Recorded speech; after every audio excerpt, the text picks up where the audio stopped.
먼저 여러분을 한절이고 마지막 절은 함께 읽겠습니다. 우리는 무교절 후에 빌립보에서 배로 떠나 닷새 만에 드로아에 있는 그들에게 가서 이래를 머무니라. 그 주말의 첫날에 우리가 떡을 떼려 하여 모였더니 바울이 이튿날 떠나고자 하여 그들에게 강론할세 말을 밤중까지 계속하매 우리의 모인 윗다락에 등불을 많이 켰는데 누구라 하는 청년이 창에 걸쳐 앉아 있다가 깊이 졸더니 바울이 강론하기를 더 오래 하매 졸음을 이기지 못하여 3층에서 떨어지거늘 이렇게보니 죽었습니다. 바울이 내려가서 그 위에 엎드려 그 몸을 안고만 하되 떠들지 말라 생명이 저에게 있다 하고 올라가 떡을 떼어 먹고 오랫동안 곧 날이 새기까지 이야기하고 떠나니라. 사람들이 살아난 아이를 데리고 와서 위로를 적지 않게 받았더라. 아멘. 네, 오늘 우리에게 말씀을 전해주실 홍관웅 목사님을 소개하겠습니다.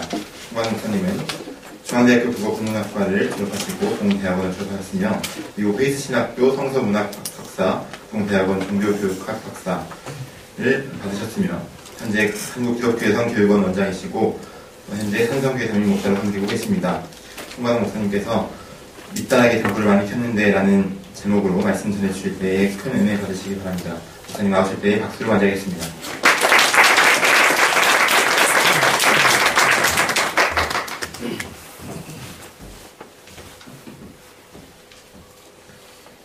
이렇게 장난. 할렐루야 반갑게 또 박수까지 쳐주셔서 주님 영광 받으시옵소서.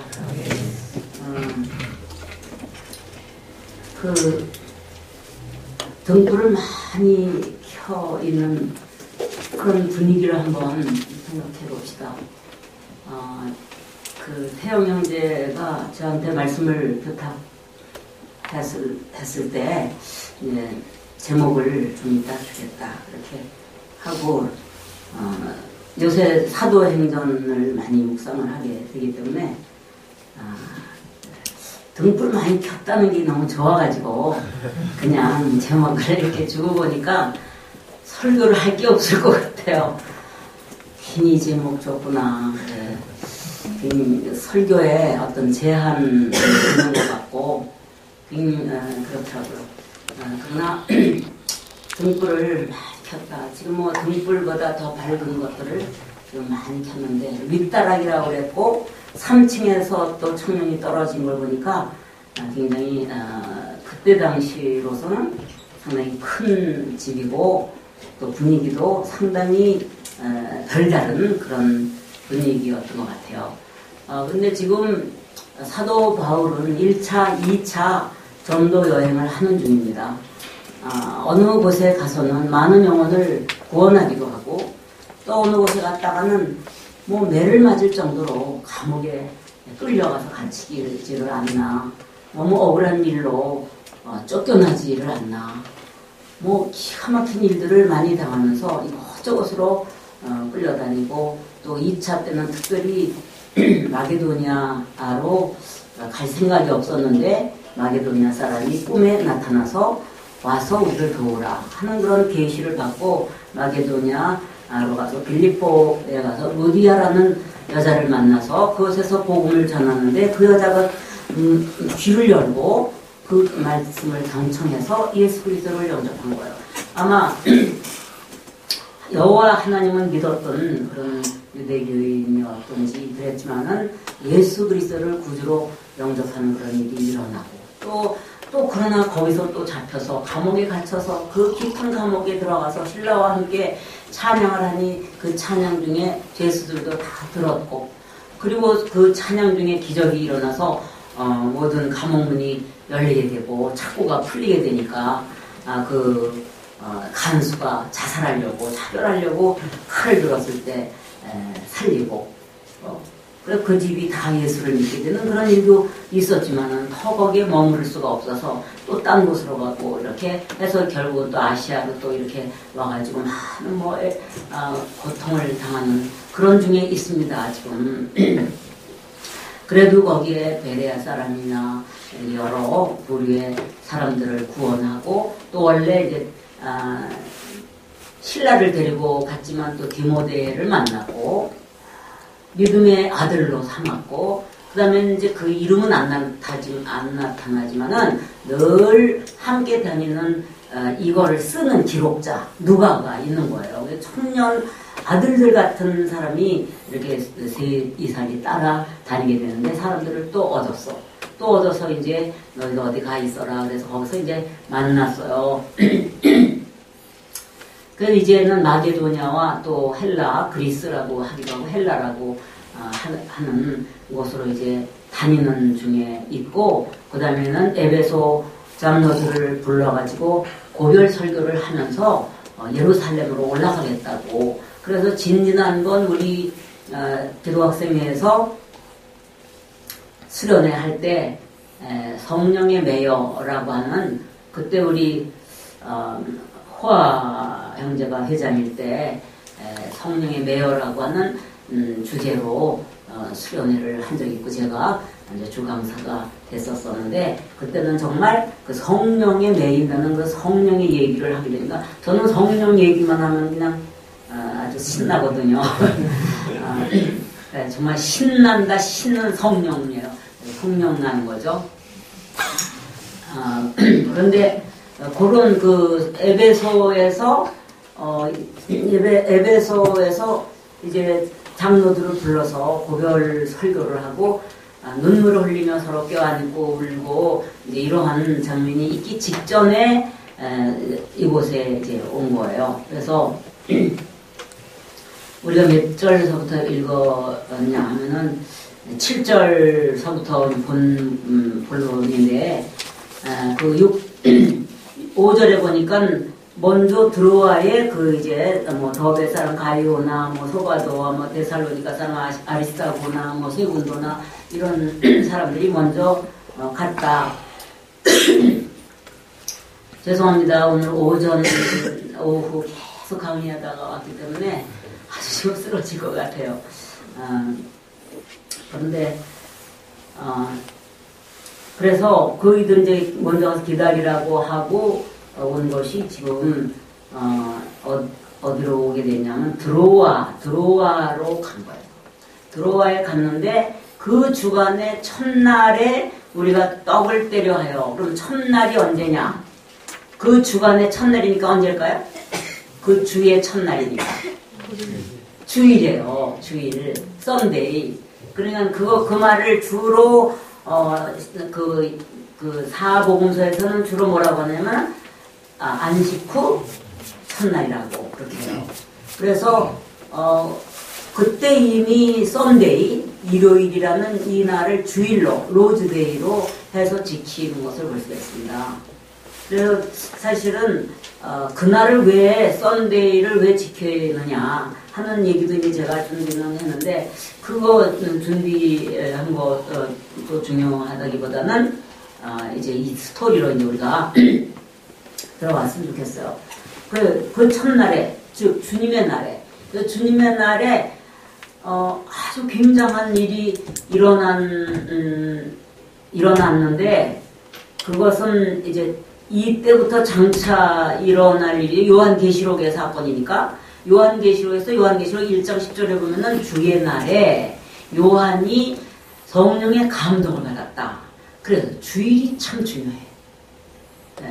주일이 참 중요한 것 같아. 실제로 월화수목금토 그리고 세베스데이라고 하는 그 토요일 후 첫날이 바로 주님의 부활날인데, 부활하신 날이고, 성령의 감동으로 인하여 그날을 참으로 주의 날로 지키게 되고, 사실상 율법적으로 지켜서 그렇지 구약에서도 썬데이가 오순절에 성령이 내려온 날도 썬데이예요.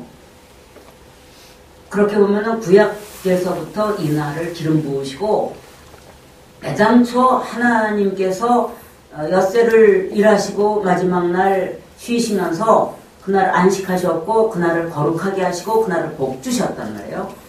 그날이에요. 근데 이제 구약을 지키는 사람들, 아직도 그 세베스데이라고 하는 것을 벗어나지 못하는 구약적이고 율법적이고 전통적인 그런 사람들은 아직도 주 예수께로 돌아오지 않고 거기에 매여서 그날을 세베스데이 토요일인 줄 알고 지키고, 지금도 그런 사람이 많이 있지만은 이 주일은 굉장히 기름 부음을 받은 날이고, 그렇다고 해서 이런 노래도 있잖아요. 이날은 주의 지으신 주의 날일세. 그냥 이날 어느 날이라도 주의 날이에요. 어느 날이라도. 그러나 약속된 거룩한 날, 하나님께서 복 주셔서 거룩되게 하고 안식하는 거. 안식이란 뭡니까? 주님을 만나는 게 안식이고, 주님을 만나게 되면 예배하는 거거든요. 그래 이 날에 뭘 하려고 모였다고요? 떡을 떼려고 모였다.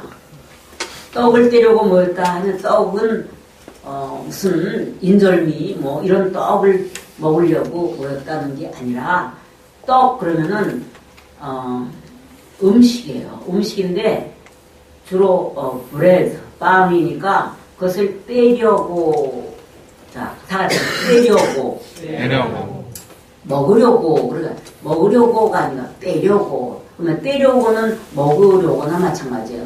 여기에서 이 떡은 바로 예수 그리스도의 몸이에요. 몸을 떼려고 예수께서 이렇게 서 계시면 다 와서 하나씩 떼어가는 거야. 그래서 여러분들 속에 예수의 살이 옮겨지면, 그리고 또 떡을 떼고 뭐 잠도 들겠지? 그러면 그의 피가 옮겨지면은 뭐가 옮겨지는 것입니까?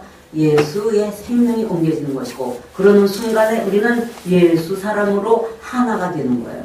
그래서 성찬식이 있는 것인데, 이제 성찬식 때 이날이 주일이잖아. 그래서 성찬을 떼려고 모였는데 시간은 저녁인 것 같아요. 오후인 것 같아요. 이제 그 사람들은 저녁부터 날을 계산하니까, 그래서 그랬는데 이제 그 이튿날 떠나야 되니까 떠나기 전날이에요. 그래서 사도 바울이 열정을 가지고 사람들을 만나면 그는 별명이 말쟁이야. 말쟁이. 그래서 말쟁이를 뭐라 그래요? 바울을 뭐라 그랬어? 바울은 뭐라 그러고 바나바는 뭐라고? 그는 너무나 말을 잘해서 허메라고, 허메. 허메누릭, 그러면은 번역학이에요, 번역학. 허메누릭스. 그러면은 번역학입니다. 허메눌, 이거는 말을 한다, 이거예요. 그래서 허메라고, 말하는 자다, 말쟁이다. 이래서 허메라고 그랬고, 같이 갔던 1차 전도여행에서 바나바는 잘생겨서, 너무나 잘생겨가지고 제우스같이 생겼다고, 수스라고 막 해가지고 그이들 앞에다가 제사를 지내려고 한 적도 있었어요. 근데 여기서 바울이 말 좋아하는 거야. 근데 말을 할 때는 그는 이렇게 성경을 들고 강론하기 시작합니다. 근데 이 강론은 프리칭 혹은 티칭이에요. 말씀을 풀어서 설교하거나 또 이것을 가르치는 거예요. 설교라고도 하지만은 오늘날에 뭐 lecture라고, giving the lectures, 학문을 풀어서 굉장히 학적으로 풀어서 설명을 해주는 그런 굉장한 지식인이고 굉장한 학문을 한 사람이고, 또 성경을 깊이 알되 바로 예수 그리스도의 계시에 의해서 성경을 10년 동안이나 말씀을 들었고, 다른 사도들과 함께 모여서 배웠다기보다 예수 그리스도의 영으로부터 직접 계시를 받아서 알기 때문에 굉장한 지식과 마음의 경험이 그에게 있는 거예요. 그러니까 막 이걸 쏟아주고 싶은 거예요. 그래서 나중에 에베소 사람들에게, 에베소 장로들에게 그럽니다. 내가 너희들에게 유익하다고 생각한 모든 것은 하나도 빠짐없이 다 가르쳤다고, 다 말했다고. 그리스도에 관하여, 부활에 관하여, 사랑에 관하여, 그가 어떻게 죽었고 어떻게 살았고 그가 누구를 어떻게 보내서 어떻게 이 세상이 어떻게 될 것인가 하는 모든 유익하다고 생각하는 것들은 하나도 빠뜨림없이 다 전했다고, 겸손하게 전했고 눈물로 전했다고 그렇게 말을 하거든요. 근데 여기서도 그렇게 말하니까 어떻게 됐어요? 떠나기 전에 그 강론이 밤중까지 계속됐다. 그런데 우리가 모인 윗다락에 등불을 많이 켰는데 왜 이 말씀이 들어갔나? 아마 구약 성경이면 여기도 굉장히 의미가 있다고 영해를 해야 되겠죠. 여기는 신약이니까 뭐 등불을 많이 켜놓은 것에 대한 큰 의미가 있는 것은 아니지만은, 거기에 성도들이 이 바울의 말을 듣고 떡을 떼기 위해서, 다시 말해서 성찬을 떼기 위해서 혹은 액찬을 떼기 위해서 모여서 등불을 막 이 다락방 여기 켜놓은 것을 생각해 보세요. 저는 미국에서 공부하는 동안에 이렇게 많이 저녁에도 이렇게 지나가고 또 저 밤이면은 신방을 그렇게 고생하며 공부를 하는데도 또 신방 원하는 사람들이 있어서 신방을 갔다가 저녁에 이제 기숙사로 혹은 하숙하는 데로 돌아가면서 양옆을 보면은 이스라엘 사람들의 집들이 많아요. 그런 거리가 미국에 많은데 그렇게 창마다 촛불을 켜놔서 그렇게 등불을 많이 밝혀놓으면 막 그 집으로 들어가고 싶어요. 그 집에 들어가서 쉬고 싶고 그 집 그 등불 옆에서 함께 음식을 나누면서 쉬고 싶고 저는 딸하고 둘이만 있으니까 우리 남편은 한국에 있고 아들도 한국에 있고 외로운 그런 속에서 이스라엘 사람들은 항상 등불을 밝히는구나. 오늘이 무슨 절기이기에 저렇게 불을 밝혔나 들어가 보고 싶다. 이런 생각을 하면서 지나간 적도 많습니다. 어쨌든 등불을 많이 켰는데 자 이것은 이분들에게 얼마나 기대가 있었는가. 바울을 모시고 말씀을 듣고자 하는 기대감. 이것이 등불을 많이 밝히는 것이 아닐까 이런 생각을 할 수가 있습니다. 그래서 그런데 자 그 등불을 많이 켰다. 그리고 말씀은 길어지고 있다. 참 얼마나 분위기가 주님 말씀을 사모하는 무리들이 한 말씀을 전하는 스승의 또는 지도자의 혹은 영적 어버이의 말씀을 들으면서 있는 그 분위기가 얼마나 아름다운 분위기겠어요. 그런데 여기에 많이 켰는데 켰으면 좋은데 켰는데 라고 유두고라고 하는 청년이 창에 걸터 앉아 있다가 깊이 졸았어요. 그래서 오늘 잘 조는 사람은 좀 많이 생각해요.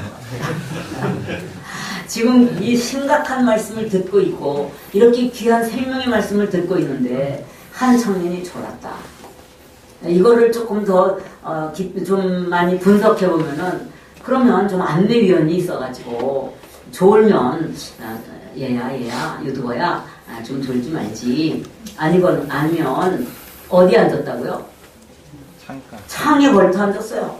바닥으로 내려 앉아라.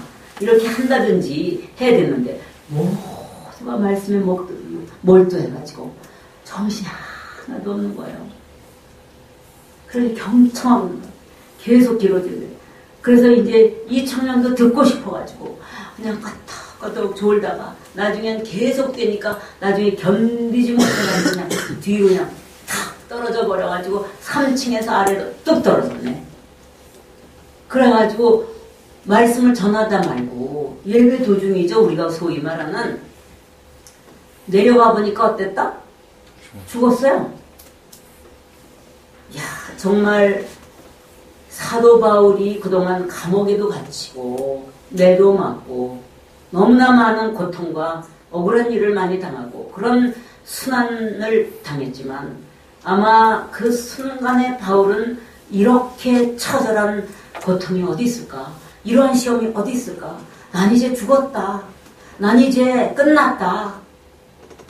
어찌할꼬 그렇게 외쳤을 것 같아요. 주여 웬일입니까? 이게 무슨 일입니까? 제가 19일 날 15명의 여성들을 이끌고 제주도를 갔어요. 하나님께서 이번에 가서 해마다 다른 목적을 가지고 가게 되더라고요. 처음에는 땅밟기 기도로 갔어요. 근데 왜 그렇게 제주도를 가게 됐냐면은 여성교육원의 한 사람이 제주도의 서귀포에다가 집을 크게 지었어요. 그래서 이제 몇 년 후에 그를 제주도 여성교육원 원장으로 파송을 했어요. 그런데 별 열매가 없는 것 같기도 한데 주님께서 다시 이름이 이제 제가 이름을 줘서 오히라인데 사라. 그래서 그리고 이제 그가 사는 집을 제가 상수리 나무골이라고 사라니까 그렇게 줬어요. 근데 나중에 체육대회에 갔는데 그 동네 주소가 나왔더래요. 거의 다 헐부집을 줬는데 그 동네 이름이 참낭와시더래. 참낭와 제주도 말로. 참나무, 참나무 뭐냐면 참나무예요. 왓은 뭐냐면 밭이에요. 참나무 밭이더래. 정말 소름이 쫙 끼치더라는 거예요. 자기를 살아라고 홍 원장님이 이름을 주셨고, 그 다음에 상수리꼴이라고 이름을 줬는데, 여기가 사실은 참나무밭이라니까 깜짝 놀란 거예요. 그러니까 이제 이게 모두 하나님으로부터 나왔다는 게 우리에게 증거가 된 거죠. 근데 그 오세라를 다시 격려하라. 그를 다시 세워라. 그리고 여성들을 찾아라. 그런 명령을 듣고서 우리가 힐링 제주도 순례라고 하는 제목을 붙여서 갔어요. 갔는데 정말 제가 이제 여기 가서 기도하고 저희 가서 기도하고 이렇게 예배만 드리고 그 아름다운 제주도를 관광을 안 할까봐 그냥 뭐 저에게 그래도 어딘가 가서 보기도 해야죠. 또 어디 가서 보기도 해야죠. 자꾸 그러는 거예요. 그래 많이 푸하니까 보지 말랬어. 이제 그랬는데 어쨌든 가니까 주님께서 제주시에 말씀을 요구하는 여성들이 모였더라고요.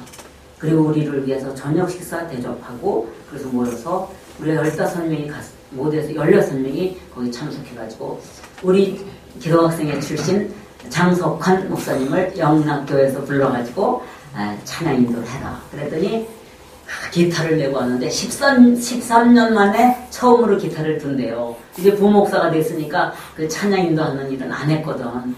그냥 좋으니까 막 가슴이 떨려서 왔더라고. 그래서 찬양을 시작하는데 막 불이 붙기 시작하는 거야. 막 SCM의 찬양이 제주도에서 불타는데 우리 여성 교육원생들은 막 이제 그 싱어가 있어요. 이 싱어가 3명이 같이 섰고 그리고 피아니스트가 갔으니까 피아노가 치고 막 찬양이 뭐 그쪽의 사람들은 몇 명 없었어요. 물론 이제 한 15명인가 이렇게 하니까 한 30명 그리고 이제 남자들도 모이고 목사님들도 모이고 그래서 모였어요.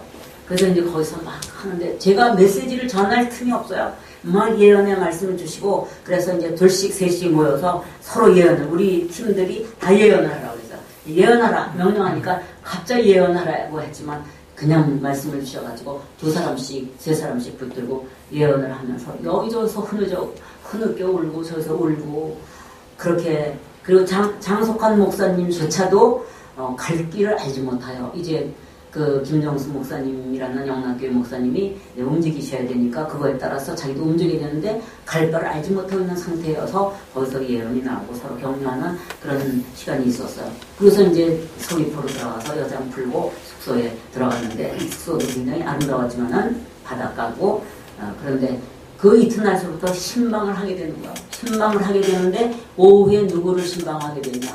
그러니까 여기서 찾아간 사모님이 전화했어요. 한라 병원에 암 환자가 지금 병원에 입원되어 있는데 그분을 우리가 함께 다음에 신방했으면 좋겠다. 근데 다 같이 갈 수는 없으니까 그냥 원장님하고 자기하고만 그렇게 가겠다고 연락한 상태인데 전화를 하니까 전화를 안 받는 거예요. 그래서 그 남편한테 전화를 하니까 그냥 손 놓고 암인데 손 놓고 집으로 돌아왔다고. 그래서 집으로 가게 됐어요. 그래서 집으로 가기 전에 또 선교사님 한 분을 그분이 이제 그 구제품 같은 걸 팔면서 거기서 나온 이익금으로 선교하는 그런 곳에 들어가서 거기서 위로하고 그이도 자동차 사고로 그 고통을 당하다가 조금 나아서 이 일을 하면서 선교를 계속하고 있대요. 그런데 오세라 집사의 동역자로 허락해 주는 거예요. 또 다른 사모님도 거기서 지금 그 일을 돕고 있는데 동역자가 돼서 3사람을 위해서 기도하게 되고 그 다음에 그 전에 점심 먹을 때는 어디서 먹었냐면은 뭐 제주 맛심이라고 하는 데서 돼지고기 샤브샤브를 먹었어요. 근데 돼지고기로 샤브샤브는 처음 먹어봤어요. 근데 그 집 사장과 부부가 그리고 아들도 있는데 아들이 어떤 아들이냐면은 그 가족 이름을 근데 이렇게 말해요. 누나가 한 개가 있고 또 동생이 한 개 있고 자기가 둘째래요. 그러니까 미국에 가서 공부해가지고 한국말을 잘 모르는 애야.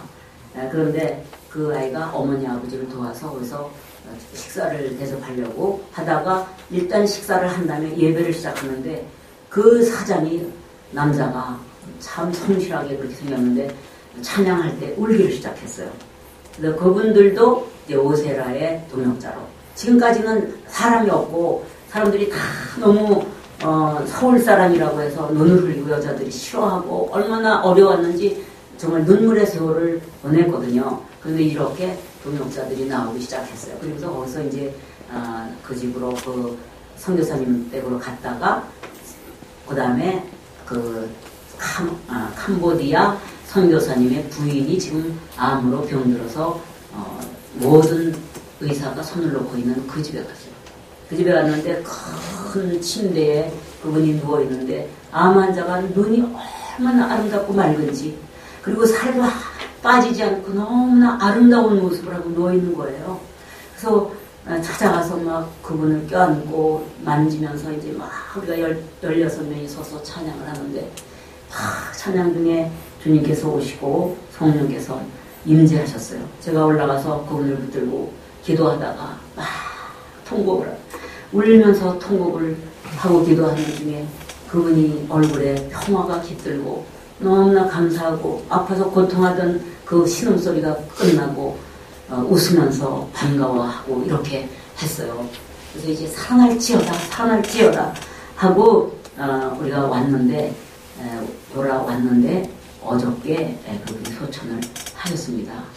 소천하시기 전에 우리들을 예배 속에서 그가 위로받게 하시고 기쁨으로 아름다운 눈을 가지고 천국에 갈 수 있도록 해주신 그런 일들을 하면서 마지막에 우리가 애찬을 숙소에 돌아와서 애찬을 띄면서 울고 또 울면서 서로 나누고 서로 위로하면서 서로 예언하면서 이렇게 날을 보냈습니다. 이와 같이 주님께서 함께 하시는 성령의 능력으로 말미암아 함께 하시는 그곳에 얼마나 아름다운 은혜가 있는지 말할 수가 없는 거예요. 그런데 그 자리에서 암 환자를 만났을 때 우리가 이분을 살릴 수 없다면 어떻게 우리의 방문이 효과가 있을까? 무슨 의미가 있을까? 그런 생각하는 사람도 있겠지만은 그러나 주님께서 우리를 인도하셨기에 가서 하여튼 살려달라고 기도했고 찬양했고 또한 그분이 천국에 들어갈 때 기쁨으로 갈 수 있도록 아마 가는 길을 준비시켜 줬다고 볼 수가 있습니다. 사도 바울은 유두고가 죽게 되니까 기가 막혔을 거예요. 그래서 이제 다 내려왔죠. 내려와서 일으켜보니 죽었는지라. 바울이 내려가서 어떻게 했다고 했어요? 다 같이 그 위에 엎드려 더 크게 그 몸을 안고 말하되 뭐라고 크게 떠들지 말라.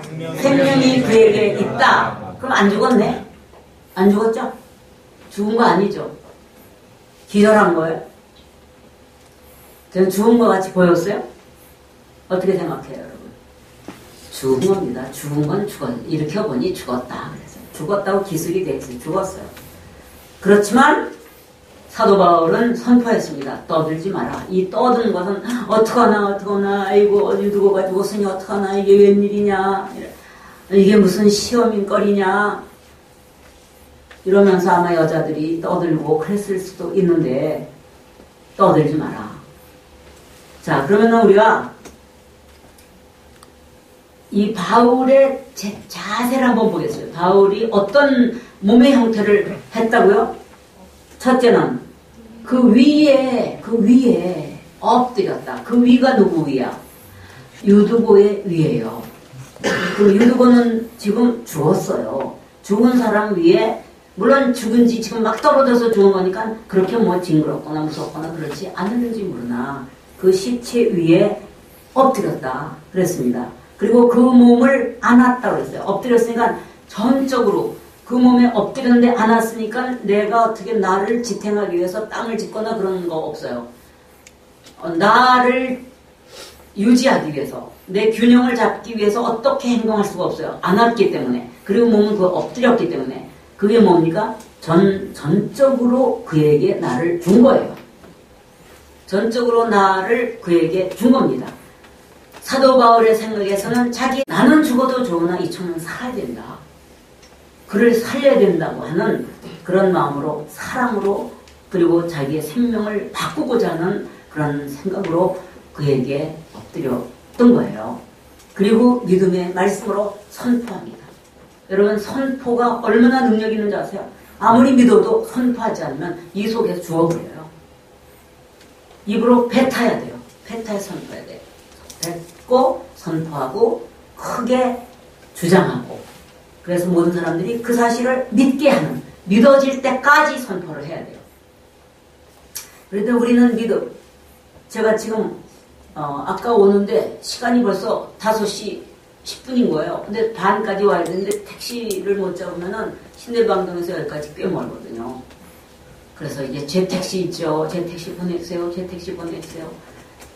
저의 택시 항상 있으니까 보내주세요. 이제 그걸 하는데 영 안 와요. 그래서 태영 윤지한테 전화를 했더니, 전화를 안 받는 거예요. 윤지한테 했더니, 우리 40은 6시부터예요. 그래요. 그래서, 다행이다. 그렇지만,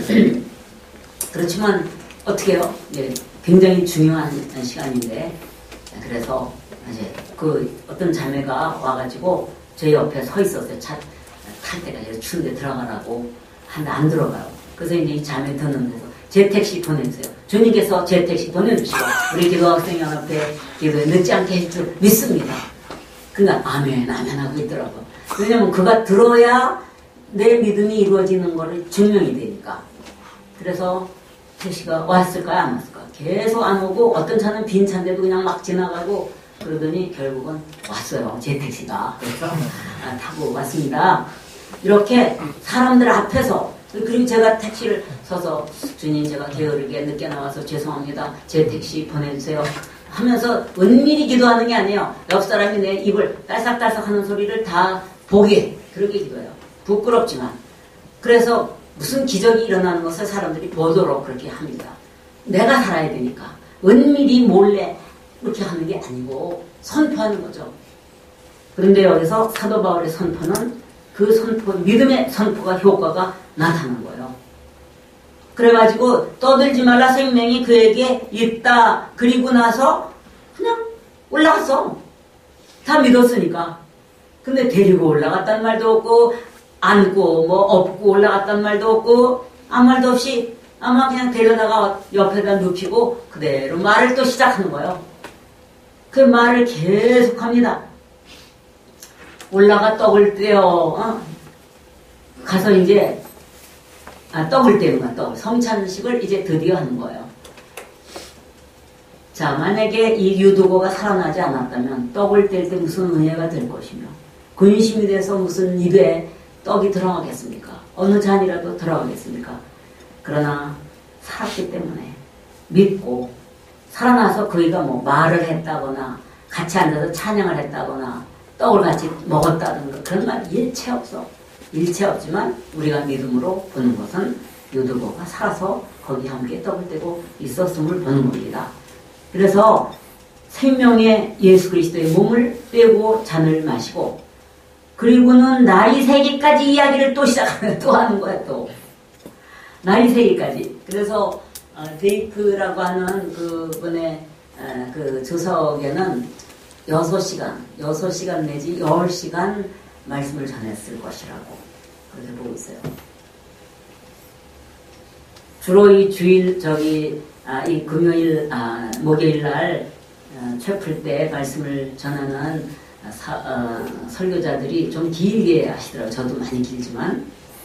그렇지만 여러분 하나도 불평하지 않고 잘 이제 들었는데, 자, 그러면은 열왕기상으로 빨리 가서, 열왕기상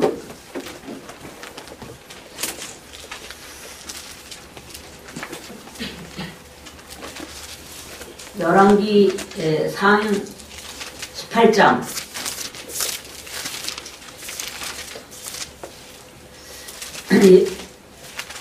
17장에 보면은 엘리야와 사르밧 과부의 얘기가 있어요.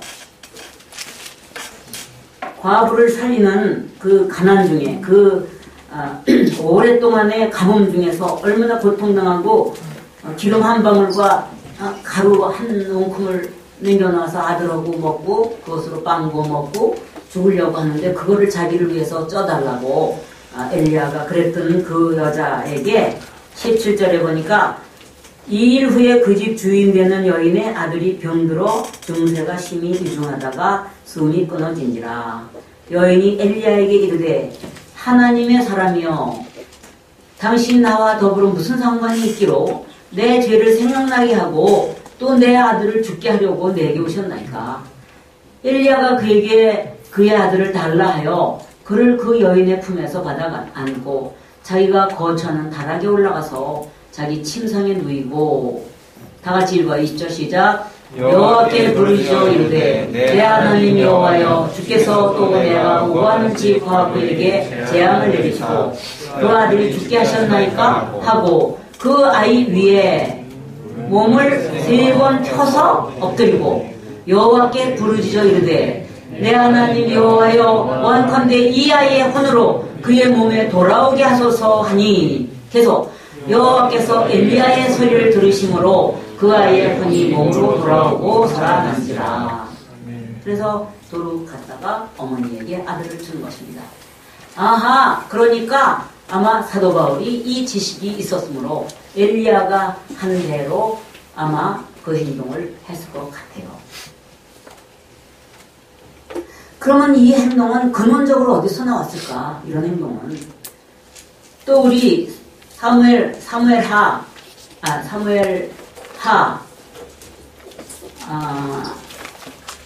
3장 4장 엘리사가 했던 엘리사 나에게 당신의 은혜를 능력을 갑절이나 달라고 졸라대던 엘리사에게 나타난 기적이에요. 수넴 여인에게 나타난 기적입니다. 그 수넴 여인이 이 선지자를 도와서 자기 집에 들이게 되니까 그 엘리야가 너무나 고마워서 축복을 해가지고 아기가 없던 여자에게 아기를 낳게 했거든요. 어디부터 읽어야 되나? 그런데 아빠한테 가가지고 얘가 아이고 머리야 하더니 죽은 거예요. 조금 컸어. 아이고 머리. 그건 말할 수 있는 때니까. 그래가지고 28절 여인이 이르되 내가 내 주께 아들을 구하더이까 나를 속이지 말라고 내가 말하지 아니하더이까 하니 엘리사가 게하시에게 이르되 내 허리를 묶고 내 지팡이를 손에 들고 가라. 사람을 만나거든 인사하지 말며 사람이 내게 인사할지라도 대답하지 말고 내 지팡이를 그 아이의 얼굴에 놓으라 하는지라. 아이의 어머니가 이르되 여호와께서 살아 계신과 당신의 영혼이 살아 계심을 두고 맹세하노니 내가 당신을 떠나지 아니하리이다. 엘리사가 이에 일어나 여인을 따라가니라. 게하시가 그들보다 먼저 갔어. 근데 지팡이를 허리는 대로 했는데 아무 소용이 살아나지 않았어요. 32절 시작. 엘리사가 집에 들어가 보니 아이가 죽었는데 자기의 침상에 눕혔는지라. 들어가서는 문을 닫으니 두 사람뿐이라. 엘리사가 여호와께 기도하고 어떻게 했어요? 아이 위에 올라 엎드려 자기 입을 그의 입에 자기 눈을 그의 눈에 자기 손을 그의 손에 대고 그의 몸에 엎드리니 아이의 살이 차차 따뜻하더라. 엘리사는 누구에게 배웠을까요? 뭐 엘리야가 하는 거 본 적도 있는지 모르겠지만 자, 이러한 행동의 근원이 어디서 왔을까? 저는 어디서 나왔는지 잘 모르겠어요. 어디서 나왔는지 잘 모르는데 오늘 제가 여기 앉았는데 가르쳐주셨어요. 주님이 여기 앉아서 기도하는데 가르쳐주셨는데 이것은 원래 예수 그리스도의 행동이다. 예수 그리스도가 십자가에서 한 행동이다.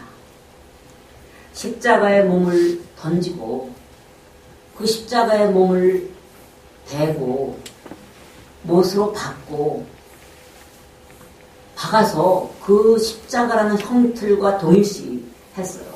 사망의 몸이라고 하는 것은 뭐냐면은 시체, 썩은 시체에다가 나를 이 벌을 주는 사람에게 죄수죠. 그냥 죄수를 칭칭 감아가지고 구더기가 막 나고 썩고 그러는 시체에다가 꽁꽁 묶어가지고 놓는 그런 형벌이 사망이에요.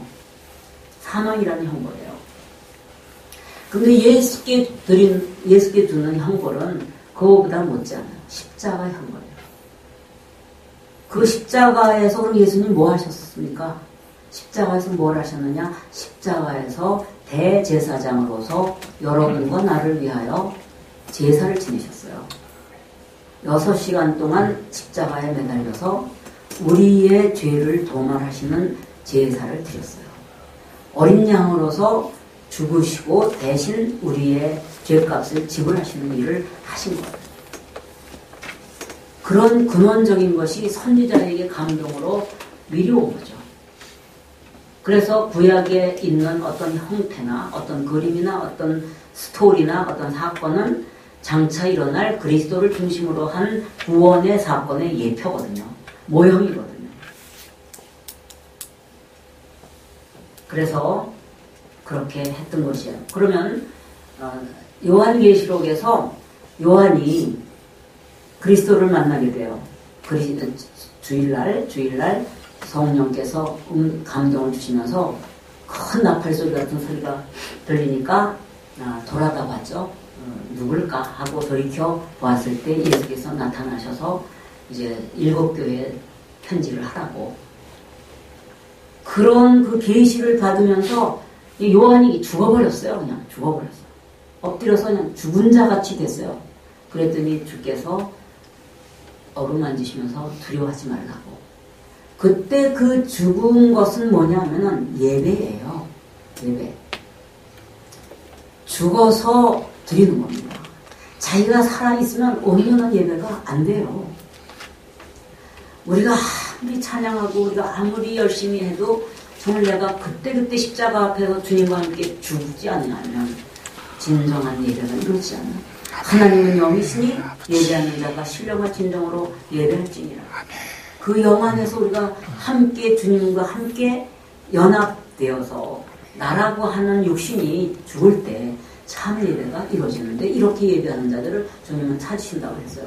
그러면 엘리야나 엘리사나 그리고 그의 제자인 먼 훗날에 사도 바울도 바로 십자가 앞에서 죽으신 예수와 더불어 죽음으로써 내가 살려야 될 사랑하는 자들을 살리는 놀라운 기적을 나타내었다고 볼 수가 있습니다. 아멘.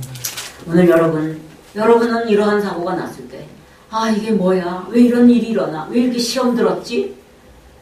우리가 다 우리 함께 좀 어디로 전도 여행 떠나고 또 선교 여행도 가고 필리핀도 가고 이러는데 누가 다쳤다, 누가 병들었다 하면 이건 뭐냐? 이거 어떡하냐? 여러분 그렇게 하실 것입니까? 아니야. 이번에 우리도 제주도 갔다 그랬잖아.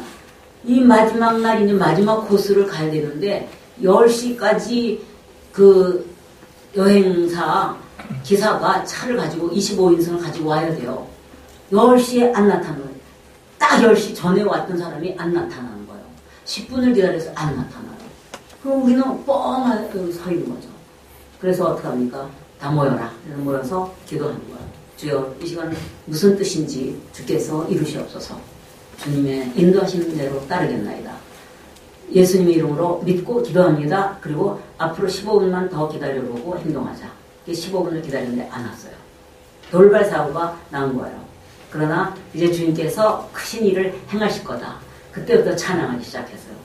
그랬는데 그 오세라가 자기 남편과 그 식당 마심 사장에게 전화를 했어요. 그래서 그이들이 와서 우리를 어디까지 데려다 줬냐면 리무진 타는 데까지 데려다 줬고, 그렇지 않으면은 우리는 이 짐들을 끌고 어디로 가야 할지를 모르는 그런 상황이었어요.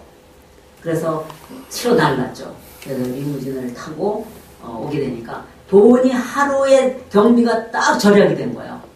그 남은 돈으로 우리는 헌금하게 되고 또 할 수 있게 되는 기적이 더 나타나는 것을 볼 수 있습니다. 여러분, 어떤 상황이라도 시험이 들는다는 것은 있을 수가 없어요. 시험이 아닙니다. 뭐 하라고? 기도하라고, 죽으라고, 주께서 이루실 일을 기대하라고. 아멘? 아멘. 그렇기 때문에 이 캠퍼스 안에서 여러분들이 정말 그리스도의 영광을 나타내기 위하여 어떠한 시험이 닥쳐도 두려워하지 말고 주님을 의지하여 주 앞에서 그리스도와 함께 십자가에서 죽는 그런 여러분이 되시기를 바랍니다. 그런데 여러분의 일평생 또는 우리 기도 학생의 영원 주님이 오시는 그날까지 우리에게 승리만 있을 것을 믿습니다.